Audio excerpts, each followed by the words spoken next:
से दिया जा सकता है, पुलिस प्रशासन के माध्यम से, सरकार के माध्यम से मैसेज दिया जा सकता है। और जो जघन अपराध हो रहा है, हुआ है, वो नहीं होगा। तो मैं कहती हूँ महिला को जो बंदूक ना उठाएं, वो अंतिम उपाय है। जब समाज में उनको न्याय नहीं मिलेगा, सरकार से, प्रशासन से जब उसको न्याय नहीं मिलेगा, उसके बाद बंदूक उठाना ऑप्शन, लास्ट का ऑप्शन है। और बंदूक उठाना इतना आसान नहीं है। मैंने जब समाज के पास गई, समाज में बस फैसला नहीं मिला, प्रशासन के पास गई, सरकार से भी इसको फैसला नहीं मिला, तो लास्ट में मैं बंदूक उठाई। और मैं बंदूक उठाई तो 16 वर्षों तक मैंने अपराध की दुनिया में रही, और 16 वर्षों तक मैंने जंगल में रही। और जंगल में रहना, पहाड़ों के बीच में रहना, जानवरों के बीच में रहना हमेशा डर से भरा रहता है ज़िंदगी। कभी रहता है पुलिस का डर, कभी रहता है दुश्मन का डर, कभी रहता है सांप का डर, कभी रहता है बाघ का डर, कभी रहता है इज्जत का डर, कभी रहता है अपनी जान का डर, कभी रहता है परिवार का चिंता। कब कौन घटना घटेगा हमारे साथ, उसका कोई देखने वाला, सुनने वाला नहीं है।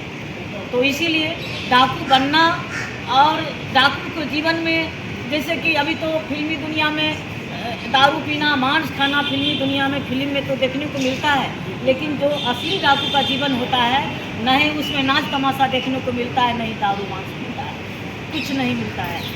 हाँ, कितने दिन भूखे रहना पड़ता है। हम लोग तो चना रखते थे, चना भुजवा को रखते थे, नमक रखते थे, थोड़ा बोतल में पानी, मतलब 2 फक्का इतना फाँके और 2 बूंद पानी ऐसे पीते थे कि मतलब पानी को, 1 बोतल पानी को ही बचा के रखना है कि 1 सप्ताह और 10 दिन 15 दिन मिलेगा पानी की, नहीं मिलेगा। क्योंकि जंगल से निकलेंगे तो पुलिस देखेंगे, कोई खुफिया देख लेगा, कोई बोलेंगे पुलिस के पास में कि फलाने जगह इन लोगों को देखे हैं तो मारिए देगा, दुश्मने मारेगा या पुलिस ही मार देंगे। तो इस तरह से हम लोग जीवन बिताते थे। जब कभी जंगल में रहते थे तो पेड़ के पास बैठे हुए हैं, बारिश हो रही है, पेड़ के पास बैठे हुए बारिश में भीग रहे हैं, और बंदूक को ऐसे अपने गमछे में लपेटे हुए हैं, गोली को पॉलीथीन में रखते थे, उसको बांध के भीग जाएगी तो गोली फिर फूटेगा नहीं, चलेगा नहीं, ये सब रखते थे। तो बहुत दर्द भरा ज़िंदगी हमने गुजारे हैं। और मैं यही कहती हूँ माँ भगवती से, किसी औरत के साथ, किसी लड़की के साथ। आपकी क्या कहानी है जो आपने फिल्म में दिखाई है, फिल्म के जरिए हैदर कादरी साहब ने जो फिल्म में पिरोया है, क्या अत्याचार हुआ आपके ऊपर, एक लाइन में? सर, मैं अति पिछड़ी जाति से आती हूँ और मुनिया समाज से मैं आती हूँ। तो मैं 3 बहन थी और मेरा भाई नहीं था, और मेरा जो चचा जी थे वही ज़मीन संपत्ति हथियाने के चलते मेरे पिताजी को हत्या कर दिए। और मेरे साथ मैं 5 क्लास से पढ़ रही थी, और 5 क्लास से 6 क्लास बना के 7 क्लास में नाम लिखाए खट्टा में, वहाँ मैं स्कूल पढ़ने जा रही थी, पढ़ के लौट रही थी तो मुझे रास्ते में पकड़ लिया। पकड़ने के बाद मुझे बलात्कार किया, अपहरण कर लिया गया। और जब मैं मम्मी पापा को बोली तो वो गए मुखिया जी के यहाँ, चौकीदार दफ्तार होता है गांव में, उनके पास गए, कुछ नहीं हुआ। और कहा ये झूठे कह रही है, झूठे फंसा रही है।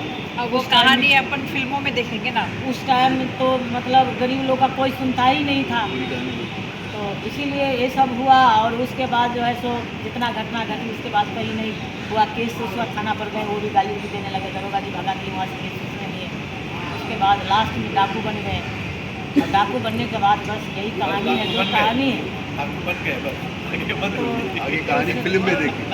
फिल्म बनाया है। तैयारी की आपने इसके लिए? हाँ, क्योंकि आपने तैयारी बंदूक क्या चलाई की, है, कैसे कैमरे के सीखा, सामने शूटिंग किया है। एक्टिंग वो बताइए। हैदर कादरी साहब ने कितनी आपको ट्रेनिंग कराई थी? जब प्रोड्यूसर साहब कहें कि यहाँ प्रोड्यूसर साहब खड़े हैं, कहे कि फिल्म बनाएंगे आपके जीवन पे, तो हम तो पहचानते नहीं करते थे क्या करेंगे क्या नहीं करेंगे। तो हमको बुलाए और फिर डायरेक्टर साहब से मिलवाएँ, तो कहा कि जैसी से बात है आपके जीवन पर सिनेमा बनाएंगे। तो हम कहे ठीक है। तो कहा कि फिर बाद में कि आप उसमें एक्टिंग कर दो। तो हम कहे हम कैसे करेंगे एक्टिंग, हम तो नहीं करने आता है हमको। तब कहा कि नहीं आप करोगी, हमको बताए, बहुत बढ़िया से समझाए, ट्रेनिंग दिए, और कहे कि तुम एक्टिंग करो, और बहुत बढ़िया करोगी मेरी बहन। तो मैं एक्टिंग किए हैं, तो आप लोगों के सामने मैं जैसा कि आप देखेंगे। शकुंतला जी, आपसे आखिरी सवाल करना चाहेंगे। बाकी का आपका जो जीवन है, अमूमन देखा जाता है कि इस तरह की जो घटनाएं घटने के बाद लोग या तो समाज सेवा करते हैं या पॉलिटिक्स में जाते हैं। तो आगे का आपका जीवन जो बचा है वो किस तरह से आप व्यतीत करेंगे? एक्टर बन गया अभी तो। सर, मैं तो समाज की सेवा बचपन से ही चाह रही थी कि करूँगी, अभी भी समाज की सेवा में लगी हुई। और सिनेमा बने हैं तो मैं तो चाहती हूँ कि लोग दर्शक देखें जैसा एक्टिंग किए हैं, पहले बार मैं की तो जो किए हैं आप लोग के सामने में बहुत है। बढ़िया किए। और मैं समाज की सेवा करने का मौका मिलेगा, राजनीति में भी आने का मौका मिलेगा तो जरूर मैं उसके माध्यम से समाज की सेवा करूँगी। क्या बात, थैंक यू।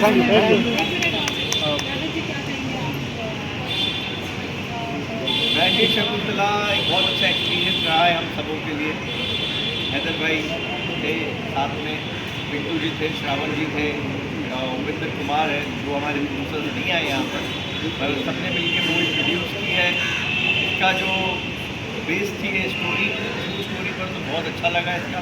हम मूवी बहुत अच्छी बनी है और हमने इसको EFM में वर्ल्ड प्रीमियर किया था जहाँ हमको स्टैंडिंग ओवेशन मिला।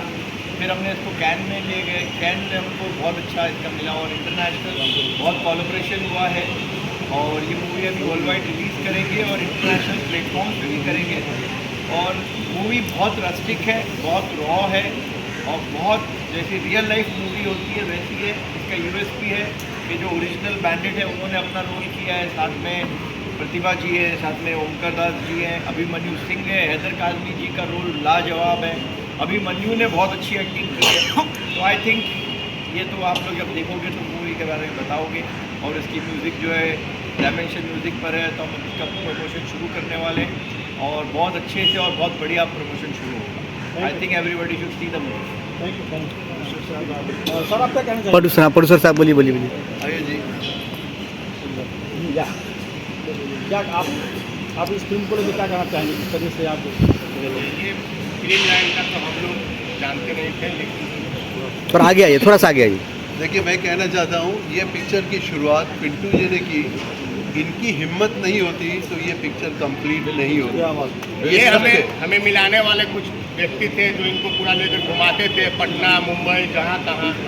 पटना में एक आदमी हमको इनसे मीटिंग कराए, बोले कि मेरे साथ ऐसा ऐसा पूरा कहानी अपना सुनाए। उस कहानी को हम लेकर कहे कि ठीक है आप हिम्मत करते हैं तो हम लगाते हैं। तो हम इस दुनिया के बादशाह नहीं, उस दुनिया का हम जीरो हैं। लेकिन कहीं ना कहीं जगह रहता है तो आदमी हिम्मत करके बाकी हैदर जी मिले, सबका सपोर्ट सहयोग, आप लोग का मीडिया भाई का सहयोग बढ़ गया। अब आगे देखिए। Thank you. Thank you so much sir, best of luck sir, best of luck.